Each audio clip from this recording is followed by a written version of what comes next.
We just finished sorting and packing our food. Got our food donation in from Alpine Air Natural High Richmore TyRy Foods yesterday. A lot of delicious things over there. Curry chicken, turkey tetrazzini, chicken pot pie, etc. And then we got our daily snack basics. Granola, nuts,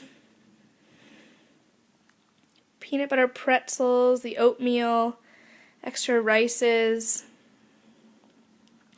lots of nuts and fruit, peanut butter,